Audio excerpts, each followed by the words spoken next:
And we are recording. Okay, the INS committee meeting for August 12th, 2020 is now in session. The vice chair, Alder Scannell, is here running the meeting because our chair, Alder Weary, is excused. Alder Gerlach. I'm here. And Alder Burnett. Here. Okay, the rest of the committee is here. We have a quorum. Let us begin. I'll take a motion to approve our agenda. I move that we approve the agenda. Second. So moved by Alder Gerlach, seconded by Alder Burnett. All in favor? Aye. Aye. Opposed? Okay, we have an agenda. I'll take a motion to approve our minutes from our last meeting. Move to approve. Second. Moved by Alder Burnett, seconded by Alder Gerlach. All in favor? Aye. Aye. Opposed? Okay, and that passes unanimously. And I'll wait for a wink to know if we can start. We're good. We're good? Okay. Item number 1. Consideration with possible action on request by Dave Baumgart to resend invoice in the amount of $89.10, for a lot cleanup of 858 Shawano Avenue. Shall we start with staff? Sure. I'm not seeing that Mr. Baumgart has joined us unless he is the telephone number down on the bottom. But what I can tell you is that on May 20th, the inspection department sent a notice to Mr. Baumgart's address, which is not the same as his as the address that we did the cleanup. Address that we did the cleanup is 858 Shawano Avenue. We sent to the property address, or the property owner address on record, which is 1009 Shawano Avenue, on May 20th, indicating that a cleanup was required. Typically, the way this works, inspection has a 72-hour notice that needs to be adhered to. So the notice was sent 72 hours before they can actually perform the cleanup. You have to give them 3 days in which to attempt to remedy. So notice was sent on May 20th. However, due to COVID-19, inspection department has been giving a longer than 72-hour notice period between notice and cleanup. So they mobilized to the site on June 3rd, which is 14 days later. And when inspection orders these lot cleanups, it's an inspection function, but they utilize DPW staff to perform the cleanup. So they brought DPW to the site on June 3rd and completed the lot cleanup. An invoice in the amount of $89.10 for the effort put forward by DPW staff was then sent to Mr. Baumgart. Mr. Baumgart responded to the city, specifically through DPW, indicating that he was informed that a cleanup was required and that the notice was sent to his address at 1009 Shawano Avenue. However, he vacations for the winter in Florida and got caught down there due to COVID. He indicates that he has some underlying conditions that he didn't feel safe trying to come back. So they stayed later, and by the time he got back, which was very near the date, either the day before or the day of the cleanup activity that we did, the mail, which presumably was being forwarded to his Florida address, had not gotten down there yet. So he's claiming that he was not informed. And the post office in Florida has not forwarded it back to Green Bay. He said that he would have cleaned the property as soon as he got back, but we were already there, and that he does just goes on to explain that he does do a good job of keeping the property clean. And as a matter of fact, one of the items that was cleaned up from the property was a flower box that he has out to help keep the area looking nice. So I guess the short version of it is inspection department went over on complaint, noticed that there was material that needed to be cleaned. They sent their notice out, received no response or no action in more than what the requisite time period was, so they ordered a lot cleanup. had DPW out there complete the lot cleanup, and now Mr. Baumgart is contesting that charge, saying that he was in Florida and didn't receive adequate notice. Hello, can anybody hear me? Oh, yeah. Hello? Alder, is this Mr.? I just wanted, Is this Mr. this Baumgart? is Mr. Baumgart. Okay. Yeah, there was a hang question on a whether it second, was on. So I please. just want Hang on a my Okay, son here. Mr. Baumgart, you're gonna have to wait a second, please. Yep. We need to open up the floor. Oh, motion to open the floor. Motion to open the floor for Alder Burnett. I know this is out of order, but let me just tell you what, I was going to simply move that we approve this. I don't think, this gentleman has gone to great lengths already to explain this in writing. And this is absolutely no fault of anyone's. It's a small amount. I don't think that he even has to explain this again. He's explained it twice to us in writing. I would just refund, I would like to move that we simply approve this refund. Okay, I'll withdraw my motion and second that motion. Thank you. Okay, a motion approved the appeal. Yeah, I think, staff is responsible for the mails, and this has happened in the past, and that's really on nobody's fault. And I think staff did a good job here and did the right thing, and it is a small amount, and it seems just an unfortunate set of circumstances. And the only question I have for Steve is, you kind of indicated it, but I wanted to make sure there has been no problem with this property in the past. This is not an issue.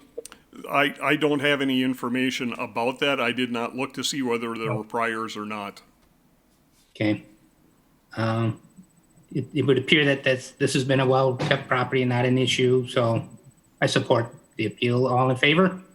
Aye. Aye. Opposed? Okay, that has been approved.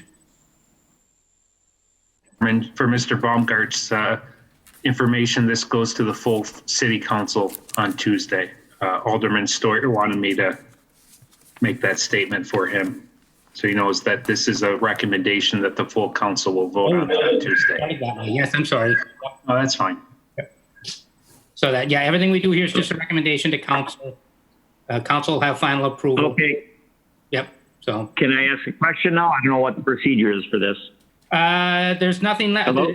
Like I said, it'll just go to council next Tuesday. This committee reports out to the council, and the council will then, if anybody on the council wants to pull this item and discuss it, that could happen. It usually doesn't, but it could happen. So you might want to check into the council meeting next Tuesday.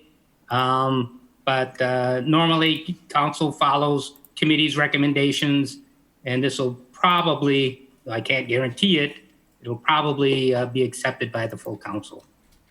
But that's the next step. Okay, then I would like to make one clarification on First Alderman's statement.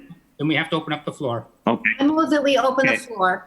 Okay, Second. motion open the floor by Alder Gerlach, seconded by Alder Burnett. All in favor? Aye. Aye. Okay, the floor is now open. Go ahead, Mr. Baumgart. Oh, please state your name and address. Dave Baumgart, and the address is 1009 Shawano Avenue, Green Bay, Wisconsin, 54303. And the only clarification I wanted to make or correction is the information I got. The first alderman said that this was brought about by a complaint.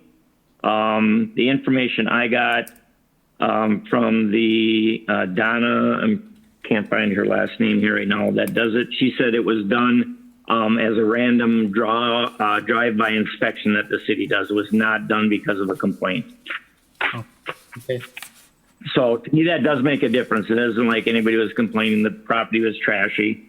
Donna Rosenthal, Okay. and they do random drive-bys.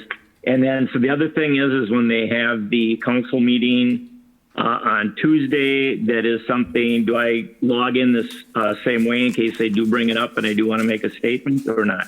It'd be pretty much the same procedure. It'll be a different login and password and everything, but it's basically the same procedure. Yep. And where would I get that information? 'Cause That would be, if you look at the city's website and go to the agendas, you go to the committee and look at the agenda, that information should be part of the agenda. Okay, thank you very much. And I appreciate your effort from all you people there. Thank you. Yep. Okay, motion to close the floor. Second? Floor by Alder Burnett, seconded by Alder Gerlach. All in favor? Aye. Aye. Opposed? Okay, floor is now closed. We did vote and everything on that, correct, already? We Yep. did. One minor point of clarification or just an informational item for Mr. Baumgart. He's more than welcome to stay on the meeting, but there's no need for him to stick around for the rest of the meeting. If he's got other things to do, he's more than free to leave. We're not going to be discussing his item any longer. Yep. Thank you. Are we ready for item 2? We are. Consideration with possible action on a request to review policy for reimbursement to property owners who repair tree damaged sidewalk Alder Weary. He's not here. Staff, do you have anything on this? Should we hold this or? No, I think we can go ahead and discuss it. Okay, all right. Staff, what do you got? Every year when we pass the sidewalk resolution in the spring, which identifies which sidewalks are in need of repair, there's a letter that goes off to the property owners which advises them of their responsibilities and what actions they can take. And part of that that policy, which is it is a policy that was formally adopted by the Common Council. There are options, and one option is to do nothing. If the owner elects to do nothing, the 60-day time frame expires, and the city's contractor will complete the repairs and bill the property owner back for any tree or any sidewalk that is not city responsibility. Option 2, the property owner can complete the repairs themselves. In that case, it has to be the property owner themselves. If the work is found to be acceptable, all is taken care of. Or they can hire a licensed contractor to do the work, which is option 3. And under option 3, the contractor has to be an approved, hold a valid sidewalk builder's license. Now, with if the property owner elects to take care of the sidewalk themselves, and there are sidewalks which are marked as city responsibility. So most often that's tree damaged walk, but there are some limited instances when it could be something other than tree damage that's a city responsibility. But if the property owner elects to repair all the walk that's marked in front of their property, including the city responsibility sidewalk, they can submit an invoice back to us indicating the amount in square feet that they have repaired, which was city responsibility, which should coincide with the sidewalk orders which were originally issued to them. We then reimburse $1 per square foot for the city responsibility sidewalk. Now, they also have to submit a a delivery slip verifying the mix from the concrete supplier and a copy of the invoice they received from the concrete supplier. The intent of that policy, as it was explained to me when I started here almost 13 years ago, was to reimburse the property owner for the cost of the concrete, not necessarily the labor. Now, whether that's right or wrong is sort of irrelevant to the pertinent discussion right now. That's the way things stand. That policy has not been reviewed in at least the almost 13 years that I've been here. So we do agree that that $1 per square foot is probably out of date right now. This is a procedure which is not often used. More often than not, the vast majority of people simply let the orders go and have the city's contractor take care of things. But we do have a couple each year who do this. And periodically when it comes up, we do get some folks who indicate, $1 per square foot. That's really not a whole lot of money. I replaced a panel of concrete, which typically runs between $175 and $200, and I'm only getting paid back $25 per square foot of that. So with that in mind, Alder Weary did bring this up and suggested that maybe we need to revisit this policy. And again, I've been with the city almost 13 years, and I don't remember this policy being discussed in in the time that I've been here. So I was thinking about this when Alder Weary brought it to me, and it called to mind the discussion we had relative to setting the fees for the parklets when that was modified on the council floor last time. And I believe the modification was something along the line of that the reimbursement rate should be set by resolution annually.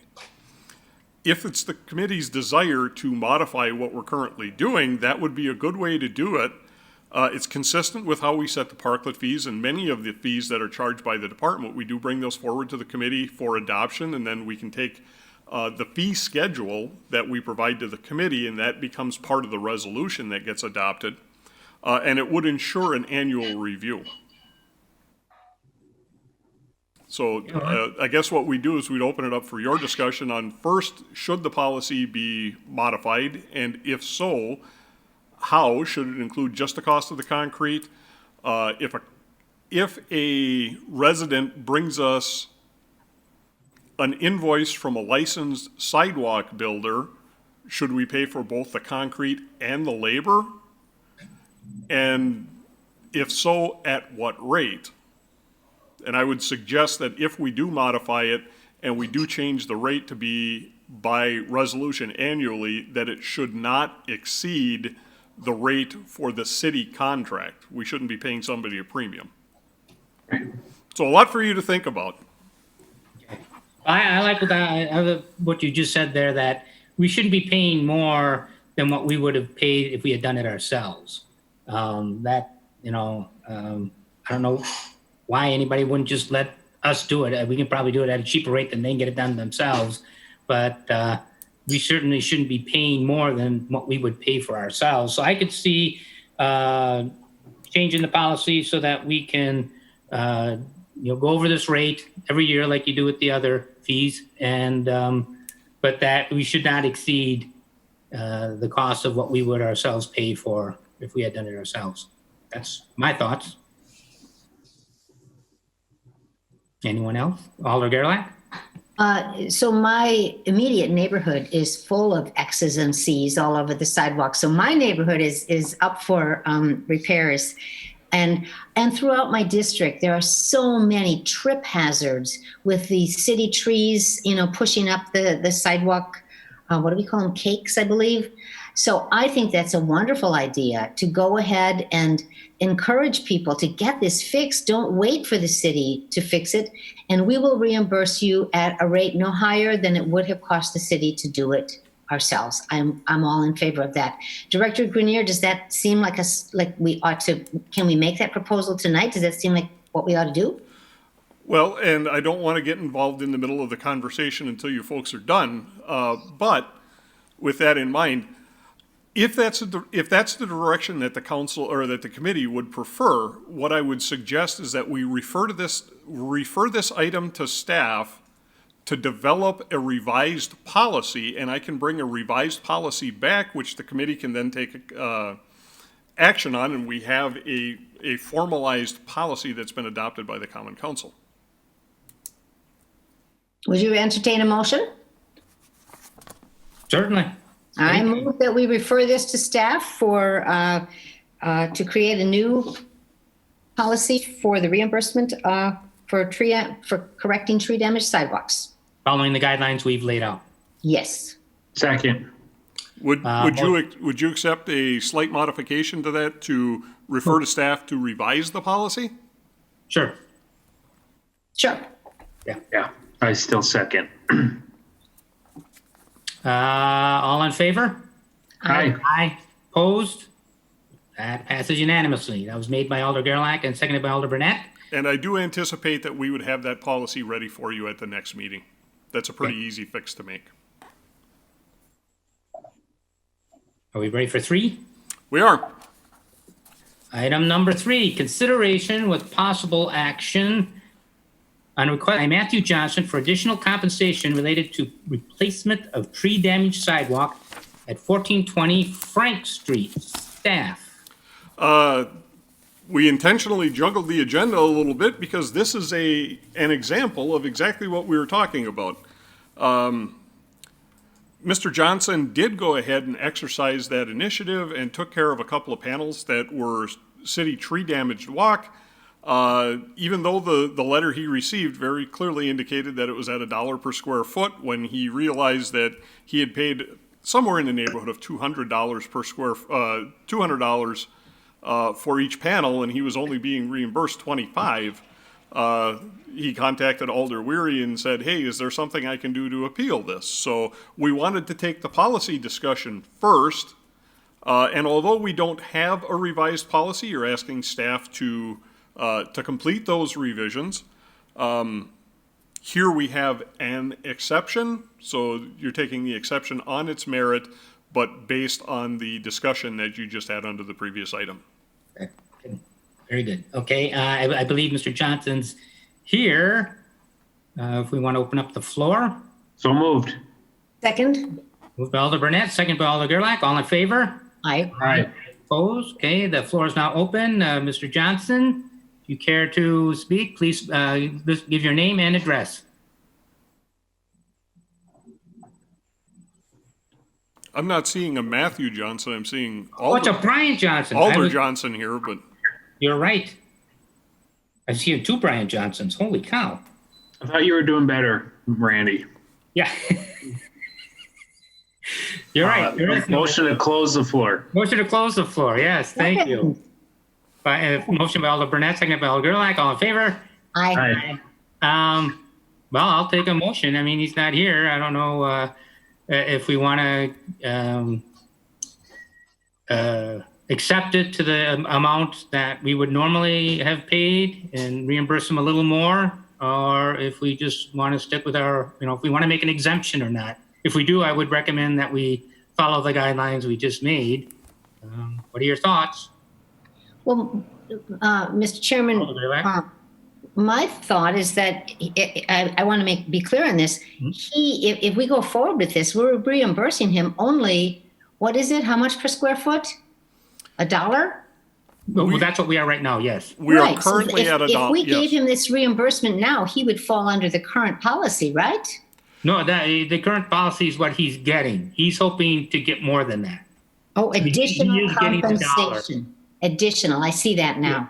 Yep. Can we ask this gentleman to just wait? Can we put this on hold and wait until the new policy? We can make an exception. If we're going to do it, we could do it now. There's no reason to hold it off if we want to do it. That's the question is, do we want to do that? Or do we want to say, no, this isn't exceptional and we can... Well, and in direct answer to your question, I'm going to impose a little bit because I happen to see that Assistant City Attorney Mather happens to be on the line, so I'm going to, and I see she's just unmuted herself. Okay. The poor Assistant City Attorney has learned that she gets a little nervous anytime I see her name there because I do this to her all the time. But what I would ask Attorney Mather is, because the individual took the action under the policy as it existed at the time, even if we were to hold this, I don't think that changes anything. They would still be required to ask for an exemption. I believe that would be correct. I would also point out that because the policy has not yet been changed or had not been changed by the time that they asked for the exception, that the committee should apply the standards that you would normally have applied, because this new policy that you're asking staff to create wasn't in existence at the time that this person was asking for this exception. Right. So if we make an exception, we can accept it in any size. We can make any exception we want. We can, say you make it $1.25. Or, we have the power to make the exception fit whatever we feel is appropriate. That's correct, but the whole reason I asked Attorney Mather to weigh in was specifically relating to Alder Gerlach's question about holding this versus acting on it tonight. I don't think there's really no reason to hold it. If we're going to make an exception, we can make an exception. If we're not going to make an exception, holding it till we made wouldn't be appropriate. So, for Alder Scannell, I'd just like to clarify though. Sure. You can set it at whatever you like, but the rationale should not be because we're about to adopt a policy that is different. Right. So just to put that out there, that it should be based on the factors that you would have considered prior to asking staff to revisit this policy. Yep. And my 2 cents is that if we do make an exception, and I'm willing to have that discussion with my fellow elders, I would not want to pay more than the city, no matter whether we change the policy or not. I don't think the city should be paying more than it normally would if it had done it itself. So that's my 2 cents on this. Whether we want to make an exception or not, I'm open to have that discussion. Alder Burnett? I'm in favor of reimbursing this gentleman for not the labor cost of his own labor, but the material cost. Did the city a favor. I think he did it in goodwill. I don't think he probably knew that it was only going to be a $25 reimbursement. So I don't know what the appropriate motion, Director Grenier, do you know the true cost of materials that he incurred? We would request a copy of the invoice that he received from his sidewalk builder, and that invoice should list materials and labor separately, or we would request that from the sidewalk builder. So a motion just to reimburse the full cost of the materials? Yeah, I would make that motion. I would With say the- that. Yeah, yeah, exactly. Yeah, that's fine. Yep. Okay. Motion by Alder Burnett, second by Alder Gerlach. That's fine by me. All in favor? Aye. Aye. Opposed? Okay.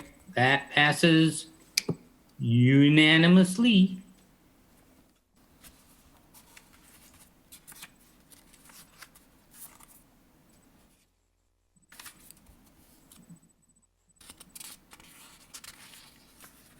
Item 4? Yep. Item 4.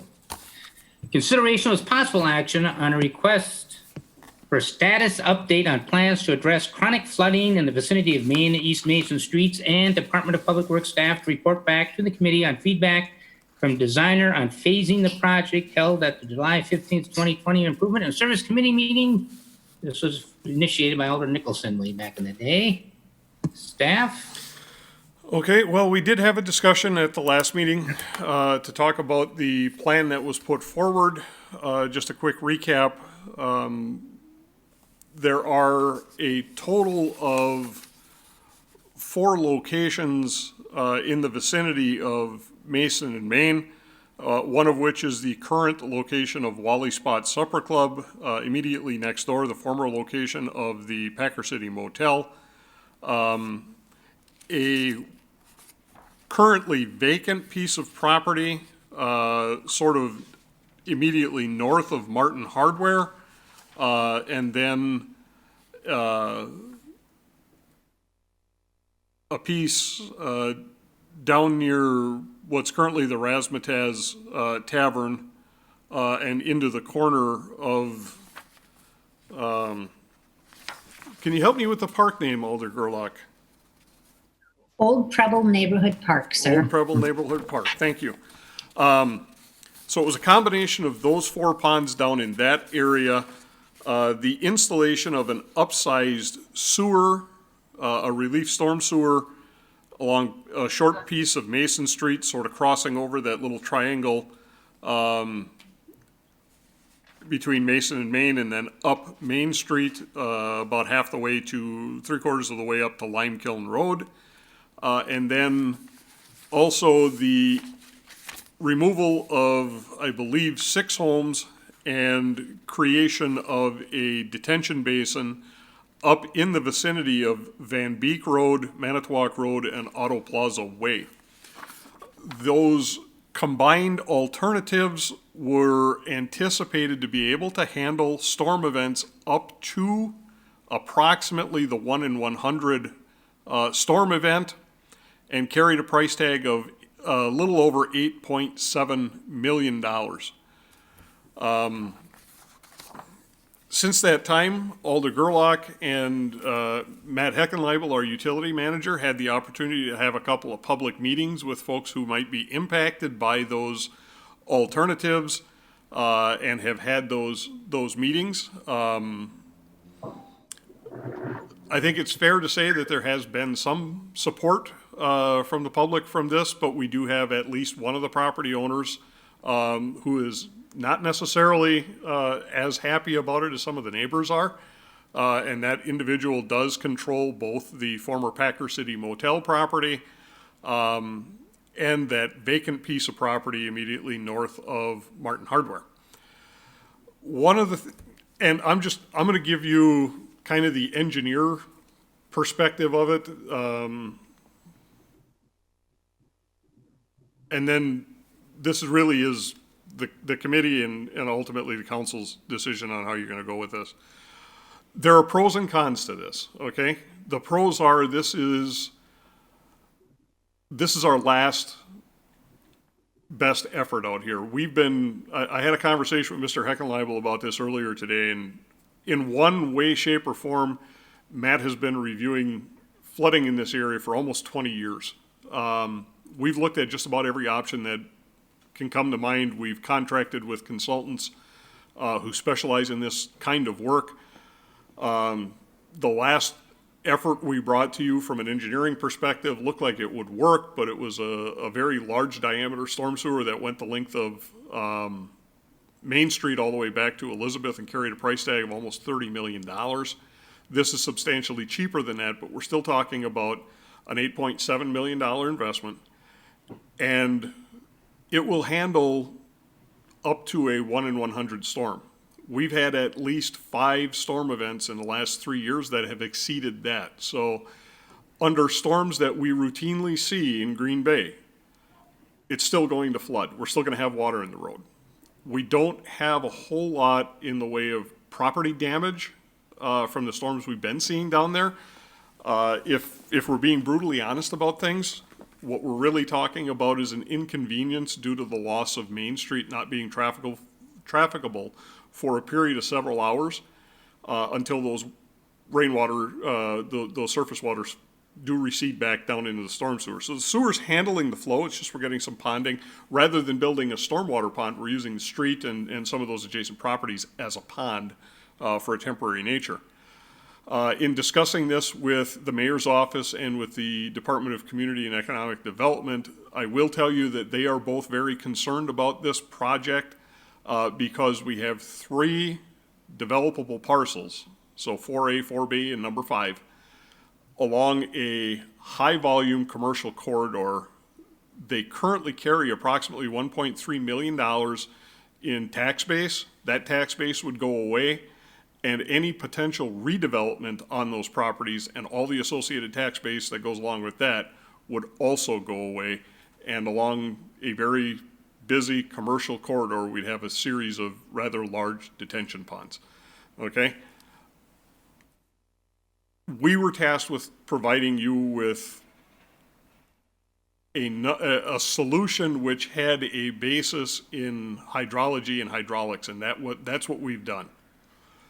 I can't make the decision as to whether or not the juice is worth the squeeze on this one. But at least the indications I've received from Community and Economic Development, they have some very strong concerns about taking these commercial properties off the tax roll and putting ponds where we currently have tax base, especially when they're ripe for redevelopment. So with that, I turn it over probably to Alda Gerlach first to see if she has anything to say. Okay, Alder Scannell? Okay, well, I will tell you, gentlemen, you gave me the option last time on July 15th to hold this over till this meeting because I found it such an overwhelming project for my district in terms of the impact it would have on people's lives. That was my main concern. I also have a concern for the reduction of the tax base. I will always be the first one to enlarge our tax base, not shrink it. That said, I have to say honestly, it wasn't until yesterday after I had talked with all of these property owners that it was brought to my attention that there was a concern about the shrinking of the tax base by doing this. That's the first I heard of it. So I went forth in good faith and I met with or talked to every one of the 9 property owners. And of the 9 property owners, only one was unhappy about and said, no, I'm not about selling. I went to 6 homeowners and told them that the city would like to buy their home and destroy it to make it into a pond or a road. It had very interesting conversations, very nice people once they caught their breath and got back on their feet. Mr. Heckenleibel and I met with one homeowner privately. We met with one business owner privately. One of the businesses, the razzmatazz, is already on the market. The other business owner we met with was very open to, yes, I'd really like to talk to the city about selling my business. We also, Mr. Heckenleibel and I also had a meeting with, we offered a meeting with all 9 of the people who live on the south side of Fern Lane, who would, if this went forward, one day wake up with a lake in their backyard. And they didn't all show up, but we had a very good meeting, and they talked to us about what their concerns would be. And so until yesterday, I thought this was going forward, and I certainly see the need to not give up the tax base. I also see the need to control the flooding. And I guess I'm kind of at a loss at this point. I will tell you that I spent every single day since July 15th working on this, believing it was going to move forward. If it's not financially a good thing for the city, I can certainly give it up. So I would turn to you for your wisdom. Anything, Alder Burnett, or? I know it's a tough issue, and I commend Alder Gerlach for the work she put into it. I know you and I had a discussion about it a few weeks back. I don't know. It's not my district, so I don't know it too well. I know Alder Scannell, you know that we've been talking about the flooding issues out there for quite some time. So we need to do something. Whether this is what needs to be done, I'm not convinced yet. So I guess Director Grenier or Mr. Heckenleibel, if you could kind of enlighten us on where we go from here, or what some options are, I think that would be appropriate.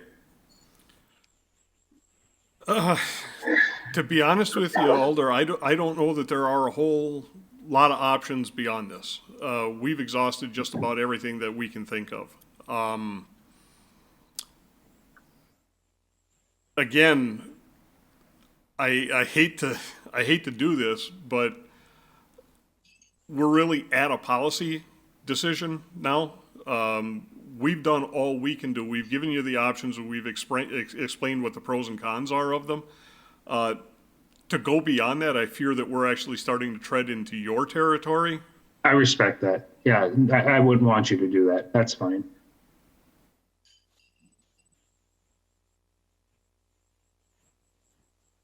So the agenda item is consideration with possible action on request for status update. I don't know where we go from here then. Well, I would like to just say that I do have one of my constituents who has taken this very seriously and has had 2 meetings with me, including Mr. Heckenleibel, and she is present and would like to speak. So I move that we open the floor. Second. Second by Alder Burnett, all in favor? Aye. Opposed? Okay, the floor is now open. Who is the? Katie Kostreva.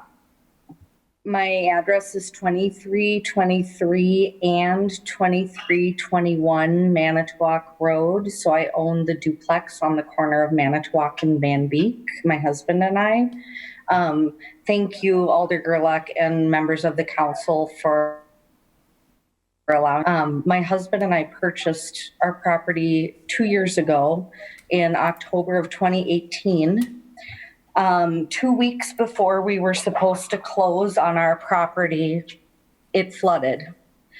And we weren't able to close on our house because the current owner had to tear up 2 feet of drywall in the entire basement and rip up all of the flooring that was down there, and replace all of the doors and the trim.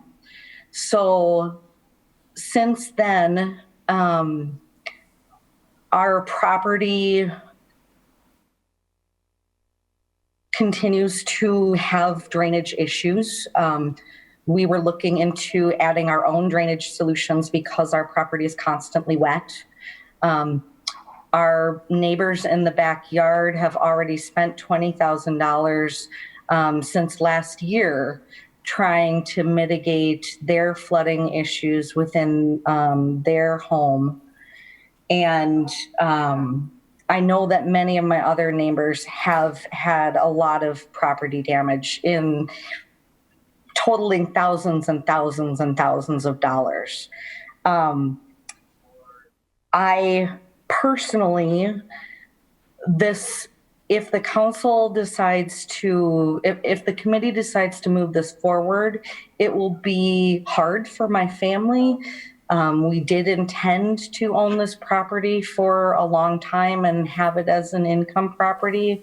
However, as a Green Bay citizen and someone who has experienced this flooding firsthand, I 100% wholeheartedly support this action. And I think that if the committee doesn't move this to the council, I think that the complaints and the damage will only continue in the future. So again, as hard as this would be for my family, I 100% wholeheartedly support it. And I hope that you consider moving it to the Common Council. Thank you.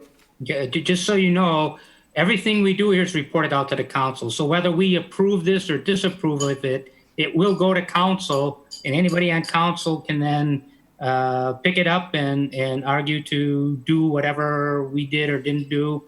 So this will go to council one way or another, whether we recommend moving forward or not. So Okay, thank you.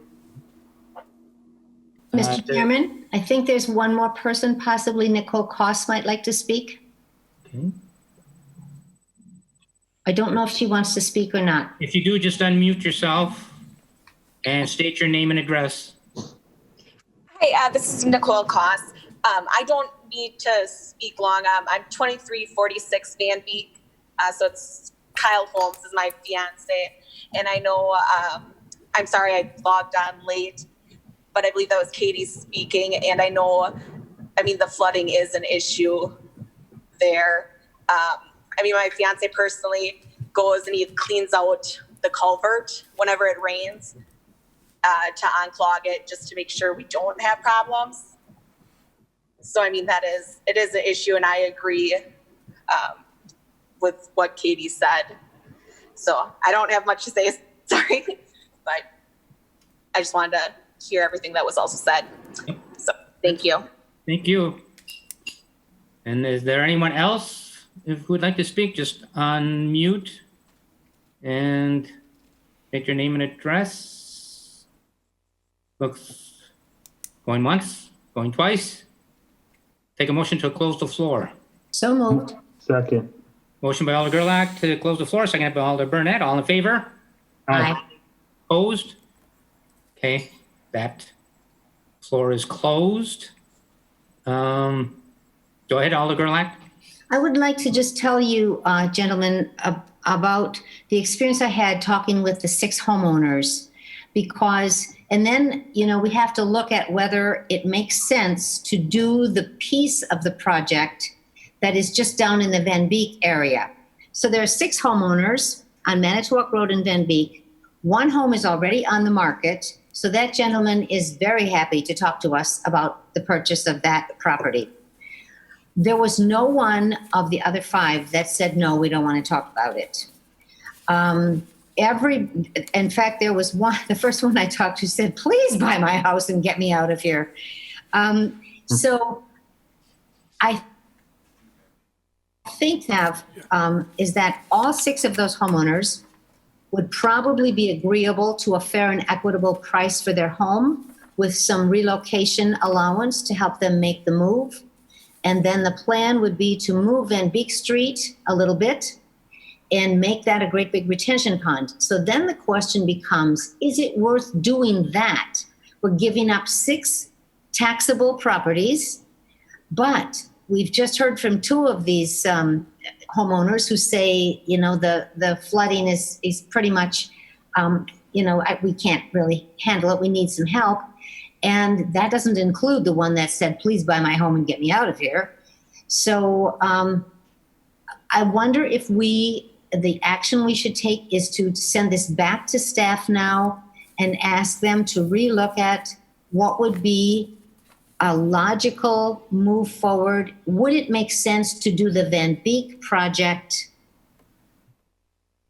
and possibly the northern part, Razzmatazz, or something? Ask the staff to take another look at it and see if it makes sense to do any of this or to just cancel the whole thing. But I don't think we're in a position to make that decision. We can make a recommendation. For myself, I mean, even before this discussion began, just looking at what we had in our packet, I wasn't real thrilled with spending this, what was it, $7 million or so, $8 million, and not being able to resolve the issue. I mean, if we could spend that money and resolve the issue, that'd be one thing, but we're still gonna have flooding. So to me, to spend that kind of money and still have flooding issues, we're not solving a problem. We're making it maybe a little better. And that's something, but is it worth $8 million, $7 to $8 million? I'm thinking, I'm kind of leaning no. I didn't really consider the areas that, we'd lose to development or anything else. For me, it just comes down to, we're going to spend a lot of money, even if just with 7 million, and still have a problem. I don't know what else we can do. If there's way for further development in that area when we develop, if there's something we can do to help build higher, build on stilts. I don't know. I don't know what the answer is, but I just don't see how, if we could solve a problem, I would really take a serious look at it. I'd more into it than away from it. But without solving the problem, I just don't see any purpose to this. We have to figure out a way to solve this problem one way or another. To just throw some money and say, here, we made it better, I don't think is doing much. I think this is still a problem. I think we still need to work on it. What kind of solutions we can possibly have for it, I don't know. I mean, there's only so much we can do. The world is a big place. Climate change is a big phenomenon. I mean, we're getting more rain events and more serious rain events. And, we can only do so much unless the feds come through with a major infrastructure bill that we could maybe then revisit this and maybe figure out something to do. I just don't know that right now we're in a position where we can do much of anything.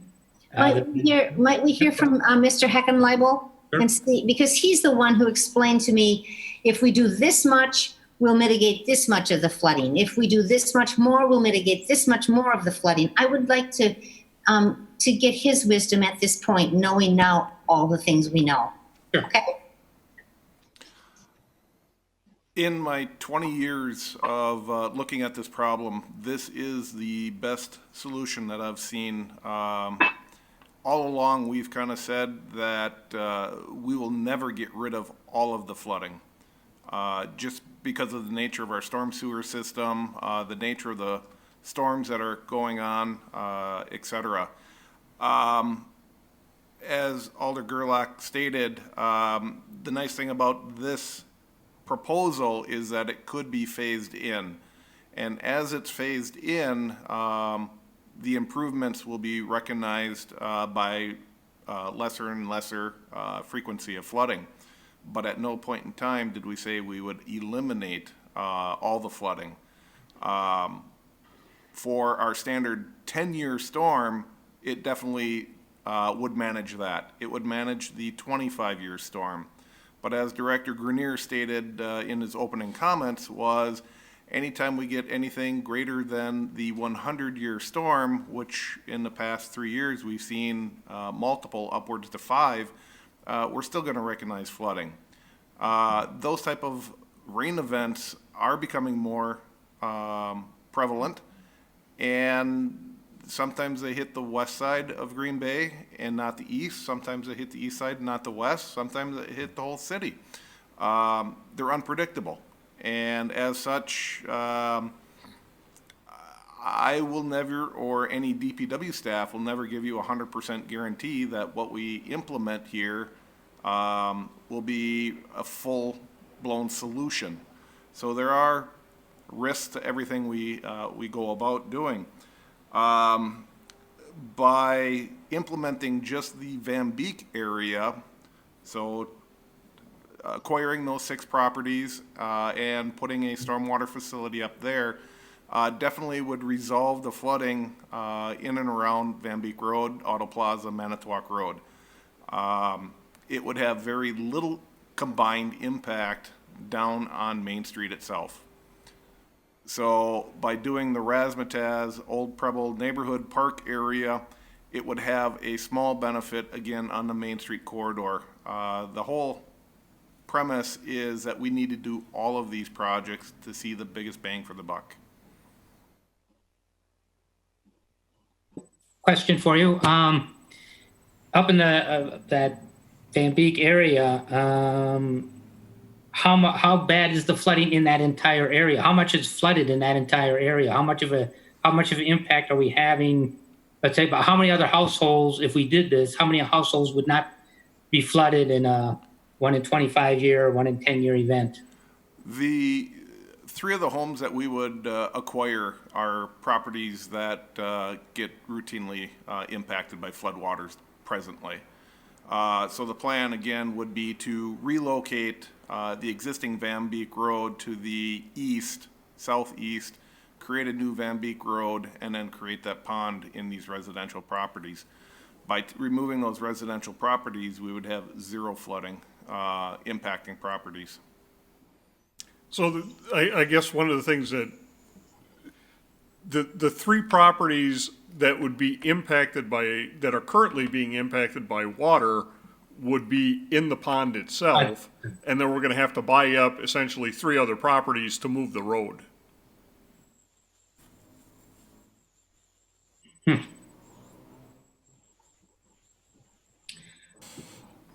Well, I would certainly support sending this back to staff to just give us if we just broke this down, which should be pretty quick because it's already segmented into phases. Was that a complete phase unto itself, or was that part of another phase? That's a complete phase on itself. On itself. The way we were looking at doing the whole entire project would have been land acquisition next year, and then building the ponds in a sequence, probably 1 per year thereafter. So it would have been about a 4-year project. Okay. So perhaps maybe we should just acquire the 3 homes and not even worry about it. I mean, if that's where the flooding is, we buy those 3 homes. We don't need to and figure out some other, I don't know what, houseboats. Just joking. Don't know what. Maybe even just if we just bought those and didn't do a retention pond, what would be? I mean, we've eliminated those. I mean, that's the problem with the flooding in that area is it's flooding those 3 homes. If we just bought up those homes and left the street. So something analogous to the efforts that are currently going on in the East River Basin? Kind of, yeah. Okay. So, I mean, that might be something to entertain. It would reduce our costs considerably. We're not moving a road. We're not buying 3 other houses to move a road. I don't know if there's I don't know what all. I haven't followed the East project, what's going on that way real close, but so I don't know if there's monies available for that or where all that money's coming from or what, but that might be something I would suggest we could maybe look at. That would be something fairly inexpensive. I don't know. Thoughts? Alder Dorf.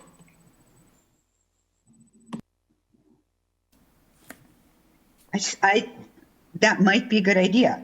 I guess letting it go back to staff to look at that idea, to come back to this committee with an amount that it might cost to do that, and unintended consequences. It sounds like a good partial plan, but maybe we don't understand all of it.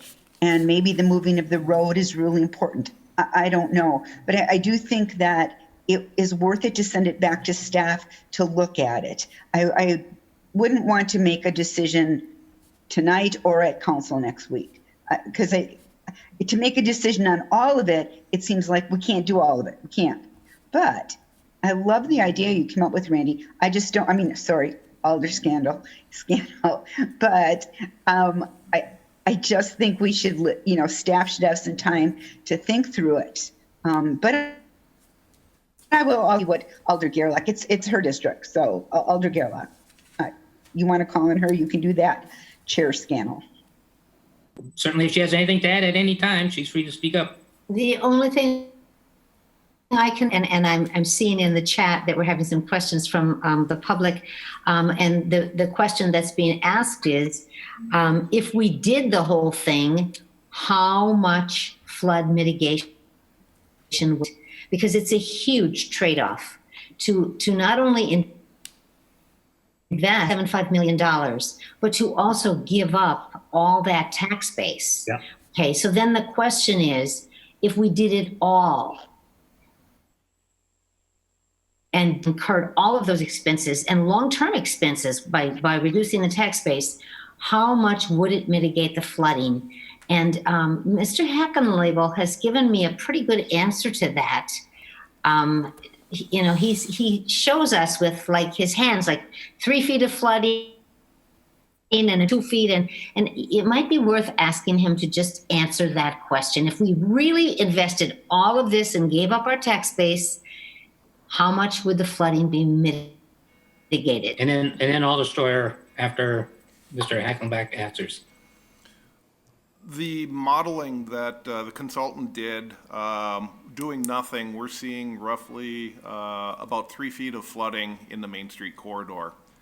By implementing it all, at a 100-year storm, we'd be seeing somewhere between 3 and 6 inches of water in the road yet, but that's not insurmountable. And then that lasts for about an hour. And so it doesn't resolve everything, but our typical storm sewer design, again, is a 10-year storm, not the 100-year storm. So that also addresses all of the flooding on the East Mason Street corridor in front of the former Cliff Wall auto dealership, which is now Bergstrom. Because presently, not only does Main Street flood, but so does East Mason. So by implementing everything at once, well, we go from 3 feet down to somewhere between 3 and 6 inches. Over the course of time, again, if you would implement it in phases, as Alder Gerlach had stated, and I don't know the exact numbers, but yeah, you could be going from 3 feet, reducing it by 9 inches, reducing it by 9 inches, and then everything, the remainder. So until it would be all implemented, would you see the full impact of the fruits of the labor, so to speak? Thank you. Alder Steuer, did you have something? Yeah, I've been listening to this discussion for a while, and it's first I'd like to commend Alder Gerlach for all the work she's done, with the neighbors and with staff on this. I started working for the city when I worked there back in the early 80s, and that's when the redevelopment authority was really big in terms of purchasing properties in the downtown area. And I'm just wondering if this would fall under that purview again, if that would be a redevelopment authority issue if we decided to go that route. I don't know if Alder Dorf, you raised your eyebrows. I don't think it is because it's not being redeveloped. Yeah, that, I'm on the redevelopment committee. Right. It's, why would we purchase Well, that? I'm We just can't develop saying, it into yeah, anything. all right. Yeah, Okay, I that's don't a think good that's point. That's a good point. All right. Well, I don't know. I agree with the other alders saying that maybe we should bring that back to committee just to get the final say as far as what costs would be and what the possible loss of revenue would be. But a lot of work has gone into this, and no matter which way we go, it's going to be a kind of a tough decision. But you know, the flooding there has been pretty constant for many, many years. So I'll agree to that. So thanks for your time. That's all. I think the only thing I would like to add is, has there been any kind of study done on the effects of the flooding as far as property values and development? I mean, flooding is certainly going to be an inhibitor as far as the area's tax base. It must have some effect, I would think. Some of these businesses are, if they get flooded out and they end up being properties that are no longer in use or whatever, I don't know how bad it could get. I don't know what the effects of the flooding could end up having as what those kind of ramifications. Well, Does actually, anybody- where the Dollar General currently sits, that's the old Pizza Hut location. And then where Familia Dental and North Shore Bank went in, those properties were recently redeveloped in areas which had historic flooding. flooding? Hmm? Okay. The developer did not exercise the opportunity to raise the foundation levels in those areas, despite known flooding opportunities.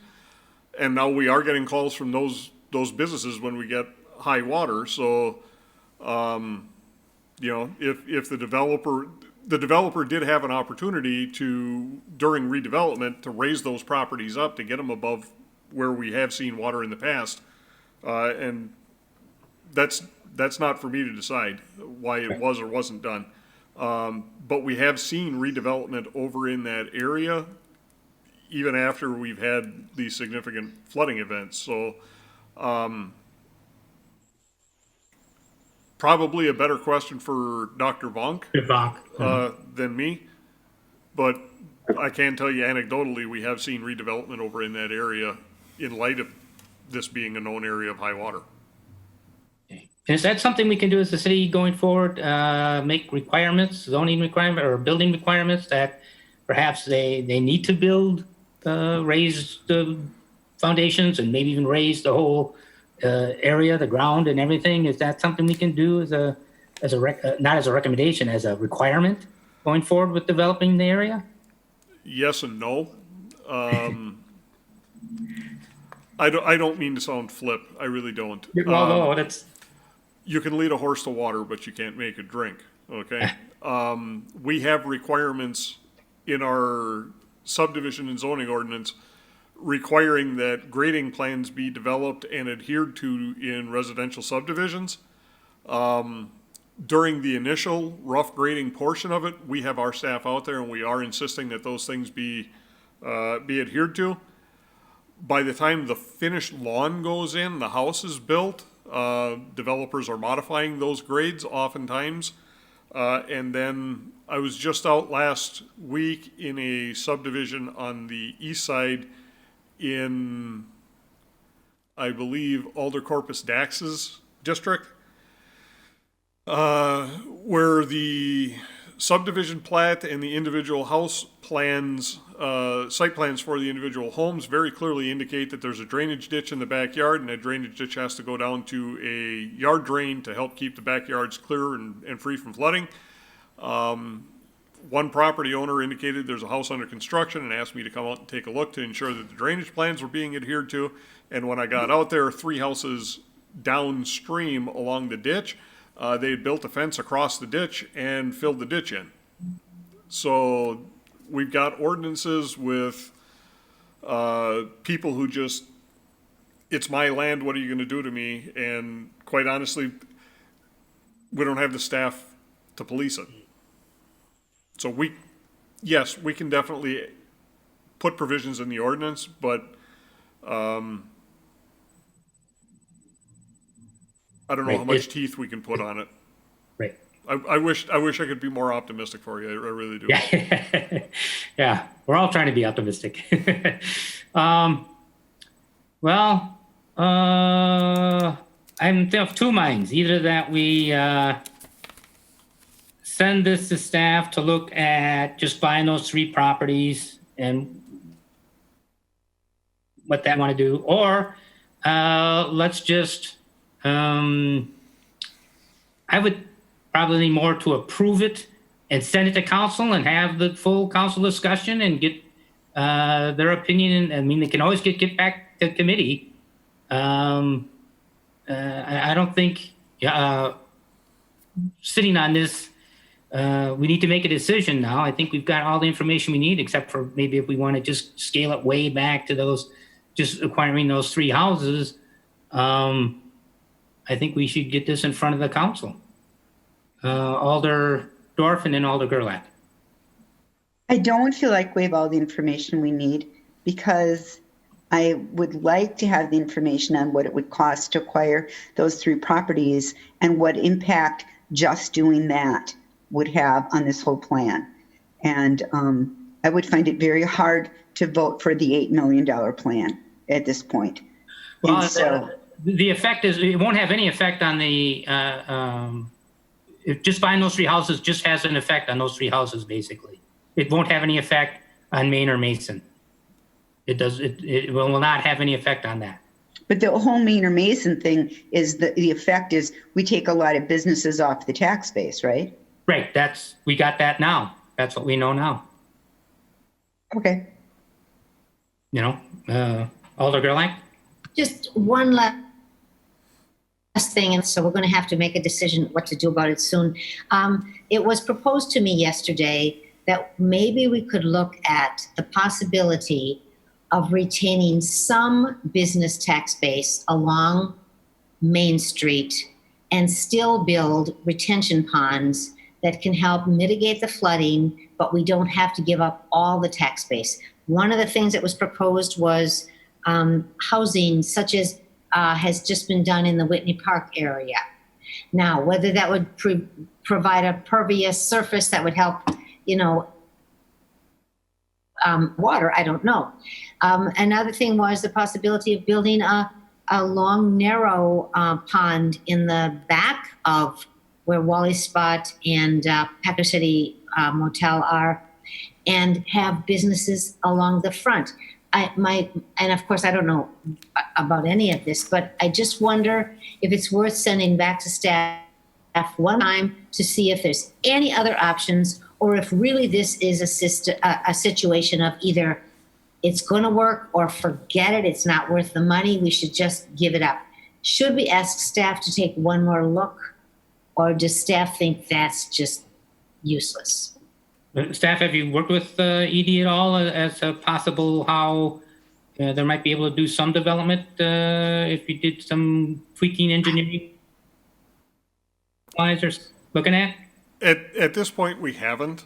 I would be more than happy to sit down with whomever has some ideas for us to evaluate. Again, we've been trying to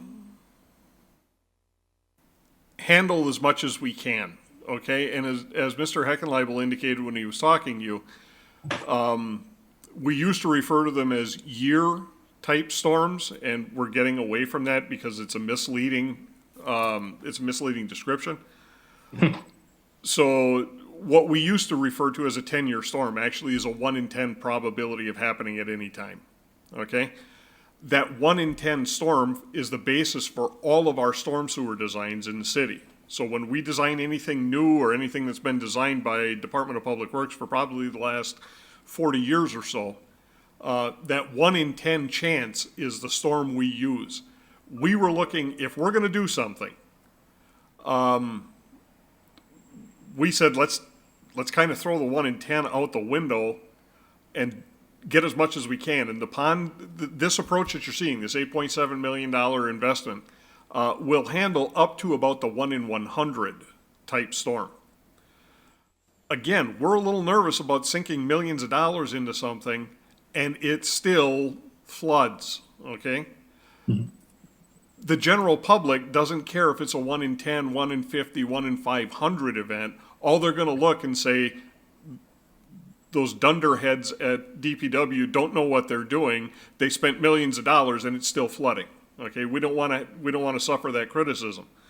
But if somebody's got some alternative, and I'm happy to sit down with Alder Gerlach some more, meet with the economic development folks, meet with the mayor's office, whomever needs to be involved in those discussions, and say, let's look at something more than we have now, a 1 in 10.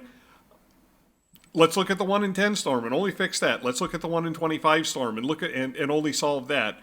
And then if economic development can tell us how much of those 4A and 4B parcels need to be retained for future redevelopment, and then we can have the rest of it. As long as somebody gives us something more to work with, we're happy to take another look at it. That's not a problem.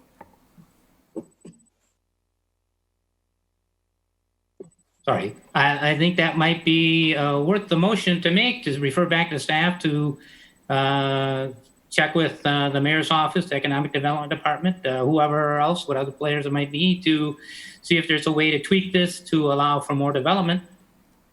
So moved. Moved by Alder Gerlach, You're muted. Yep, second. second by Alder Burnett. All in favor? Aye. Aye. Opposed? Okay, back to you, Steve. Have fun. Let me know when you're ready for number 5.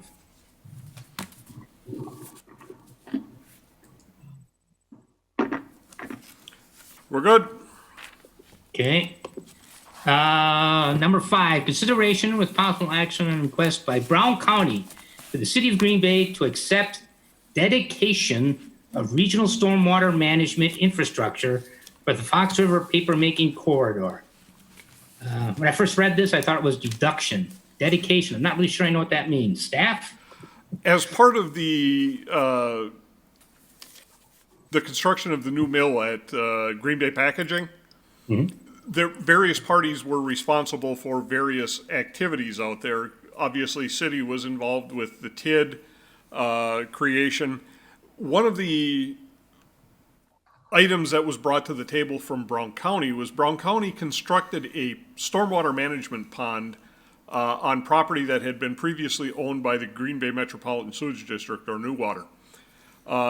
Brown County doesn't own ponds, they don't manage the ponds, so the intent always was that Brown County would build the pond, and once it was built and up and functioning correctly, they would turn that pond over or dedicate it to the city of Green Bay. So that's actually written into the development agreement between ourselves, Brown County, and Green Bay Packaging.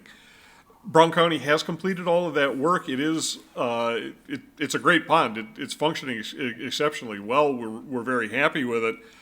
So this is simply a formal request to dedicate, consistent with the requirements of the developers agreement. So staff does recommend approval. I'll take a motion. Move to approve. Second. Move to approve by Alder Burnett, seconded by Alder Gerlach. All in favor? Aye. Aye. Opposed? Okay, that passes unanimously. Now we're ready for number 6.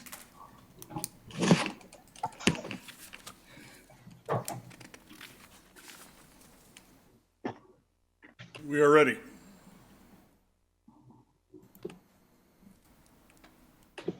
Consideration with possible action on request by Green Bay Public Arts Commission to commission a mural on the east abutment wall for the Tillman Mason Street Bridge at the intersection of East Mason Street and Monroe Avenue.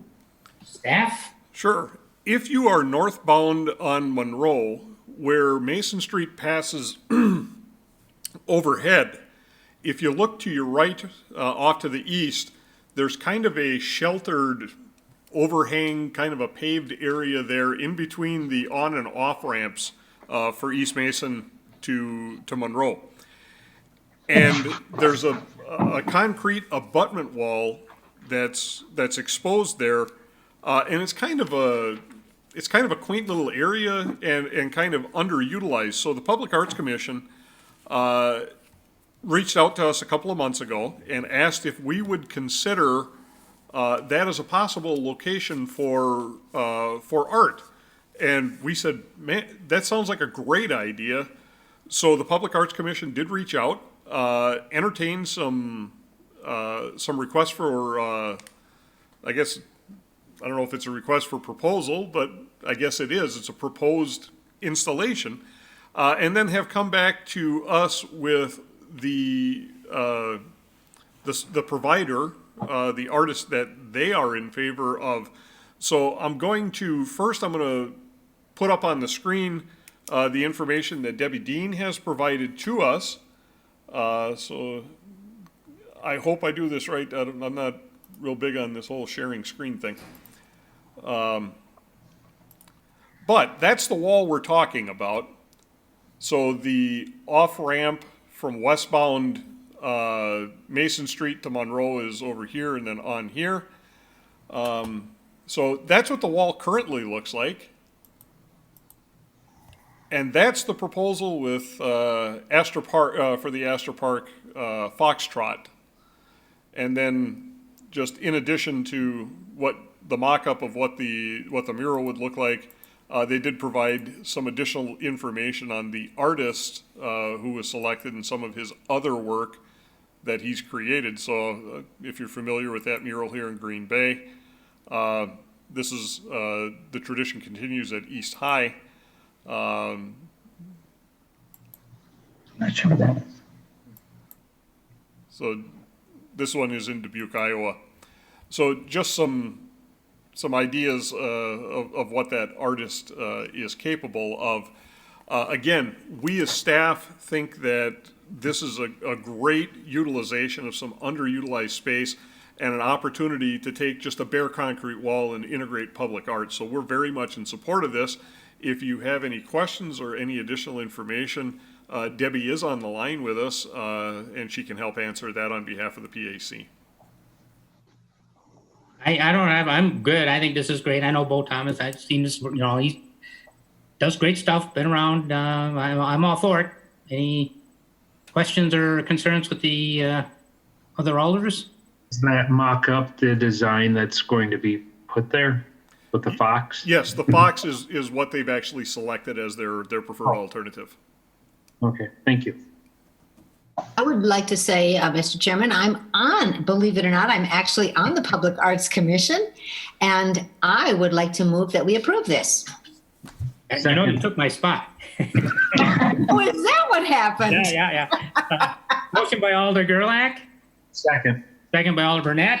All in favor? Aye. Aye. Okay, that passes unanimously. Thank you. All right, thanks, guys. Thanks. Bye now.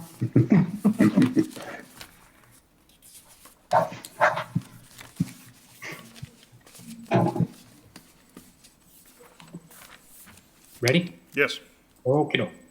Number 7, consideration with possible action on general ordinance numbers 23 through 20, amending section 21.09, Green Bay Municipal Code relating to cross-connection control program. Okay? Included in your packet are the proposed revisions for General Ordinance 23-20. A lot of this is procedural and just cleanup type language. Stephanie Rogers from Green Bay Water Utility is here representing the water utility, and Assistant Attorney Mather, who is the author of the language, are here to answer any technical questions you may have regarding the ordinance. Looks good to me. Good language. Yes, I move that we approve. I read it all. I thought it was great. Second. Motion by Alder Gerlach, second by Alder Burnett. All in favor? Aye. Aye. Opposed? Okay, that passes unanimously. Thank you. Thank you. Thank you. By the way, Alders, since there are only 3 of you and you need all 3 of you to maintain quorum, if you do turn your video off, can you just make sure that before you do that, you tell everybody that you're still there? You're just turning your video off so that it doesn't seem like you went away from your computer. Because I just don't want it to look like we're losing quorum. Okay. I promise you, if I leave, it's only to take a bite. Fair enough. Thank you, Alders. Yep. I left, but I did have the computer with me. But anyway, yep. Good to know. Thank you. Good to go. 8 it is. Consideration with, speaking of a bite, 8, consideration with possible action on request by Department of Public Works to execute Amendment 11 to the Brown County Municipal Recycling Agreement. This is largely procedural. Each and every year we bring an amendment in, just to refresh your memories, and for those of you who've not served on improvement services in the past, Brown County is the responsible party for recycling in our area. So we contract with Brown County to provide our recycling services. And every year we re-up, or at least bring a proposal to contract with them again. So Brown County's been a fantastic partner. Within the amendment that we provided to you, you see all of the other municipal partners here in the county who are part of that collective. And this has been mutually beneficial both for the county and for the city. So staff does recommend approval of the execution of that amendment. So every year you recycle this amendment? Yes, we do. Take a motion. Move to approve. Second. Move to approve by Alder Burnett, second by Alder Gerlach. All in favor? Aye. Aye. Opposed? Okay, that passes unanimously.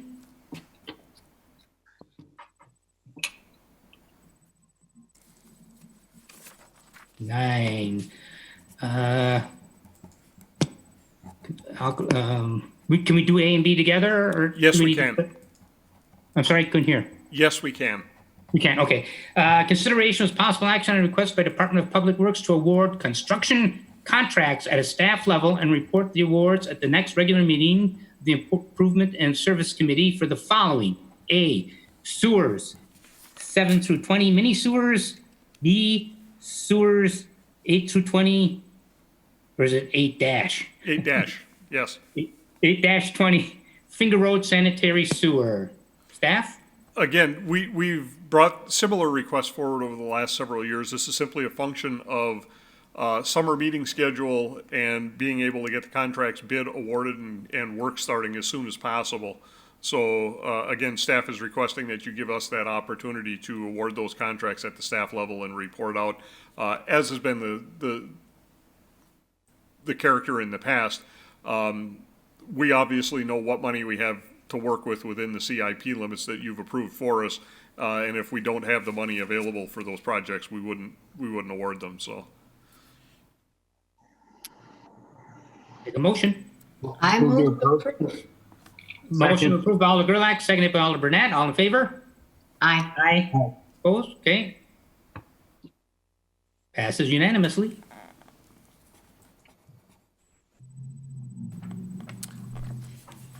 okay. And report the award of the contract sewers 5-20 South Grandview Road sanitary sewer. And we have included in your packet a summary of the bids for the contracts Sewers 5-20. 5 bidders on the project. Low bid was $1,826,994 from PTS Contractors, up to a high of $2,970,672.20 from Soper Grading and Excavating. We do recommend award to the low responsive bidder, which is PTS, in the amount of $1,826,994. Move to approve. Second. By Alder Gerlach, seconded by Alder Burnett. All in favor? Aye. Aye. Opposed? Okay, that passes unanimously.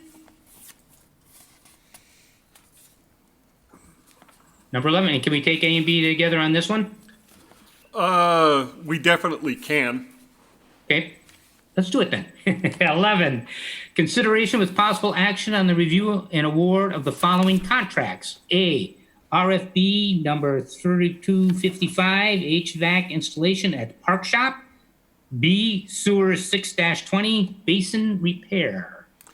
Included in your packet are a couple of documents, the first of which is a bid summary for the vendors responding to the HVAC install at Park Shop, RFB 3255. There were two vendors who responded. AMA Incorporated was the low responsive bidder at a base bid lump sum of $39,929. If they get in, and the reason that there was a alternate bid is if they get in and start doing the HVAC install, and they find that it's necessary to install new piping on the condenser, they're not going to be able to tell that until they start tearing the old condenser out. There's just not a way to physically inspect it. So if that work becomes required, we put an alternate in there so that we wouldn't have to entertain a change order request, which could exceed 15% of the contract cost. So just to get those numbers figured out up front, we asked for the alternate bid. So the second page is a memo from Corey Mim in the Parks Department to myself, indicating that they do support the award to the low bidder for the HVAC install at Park Shop to AMA in the base bid amount for $39,929. And if it becomes necessary, they would also recommend the award of the alternate bid in the amount of $10,996. So that's the first one. The second one is a little easier. This is the second time we've bid the basin repair out. Because of the nature of the work, we've got some pretty large pipes that need to be lined. I don't know if anybody remembers, but last year we had a sanitary sewer collapse out on Main Street between Grove and Elizabeth, sort of in front of the Riverside Ballroom. Part of this contract is to line through that repair that we made and some other pipes in the nearby area. So we're talking some pretty large sanitary sewers that have, there's a significant effort that's going to be involved both in the traffic control and in doing the bypass pumping out there. We do think that that's kind of scaring some of these folks away. We did not get any bidders on the first go around, so we did revise the project scope and put it back on the street. We did get one bidder who was Michaels Corp. In the amount of $1,219,465. It's a little bit higher than what we were expecting. However, with some of the earlier contracts that we let in the season, we do have some money that was left out of our CIP that we can cover the cost of this contract. And I will be very upfront with you. I do not think, and I've had this discussion both with Assistant Director Burnett and with Utility Manager Heckenleibel, we are firmly convinced that putting this out for bid another time is not going to result in any better pricing. As a matter of fact, it will probably go the other way and we may not get any bidders again. So we do recommend award of the sewer 6-20 to Michaels Corp. In the amount of $1,219,465. Move to approve. Second? Motion to approve by Alder Burnett, seconded by Alder Gerlach. All in favor? Aye. Opposed? Okay, that passes unanimously.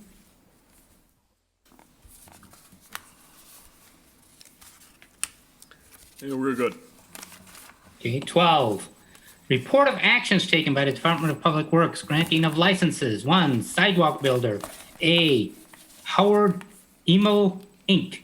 B, SD Ellenbecker Inc. C, Total Construction Joe Mains Concrete. And again, we have awarded those licenses, so this would simply be a receive and place on file. Yep. So moved. Second? Motion by Alder Burnett to receive and place on file, seconded by Alder Gerlach. All in favor? Aye. Aye. Opposed? Okay, we're on to the informational whenever you're ready. And actually, this meeting, I don't have much in the way of of a director's report. Just simply wanted to let you guys know that at the last meeting, I think I informed you that we, after 41 years, Debbie Epping had retired. We were successful in finding a new superintendent. We had an individual by the name of Dustin McMullen who served as a supervisor who has been doing a great job, and he has taken the appointment as a superintendent, so he's moved up and taken that position. So sanitation is well staffed again. So just wanted to make you aware that, especially as we start heading down towards fall loose leaf collection, that we are properly staffed in the sanitation department. Congratulations to Dustin. And Receive and place on file. Second. motion by Alder Burnett, second by Alder Gerlach. All in favor? Aye. Aye. And our next meeting is September 9th, same bat time. We're all set to adjourn. Okay, motion to adjourn by Alder Burnett, Second. second by Alder Gerlach. All in favor? Aye. Okay. Thanks, Steve, Matt, Lindsay. Great job. Thank Appreciate it. you. Everybody. Uh,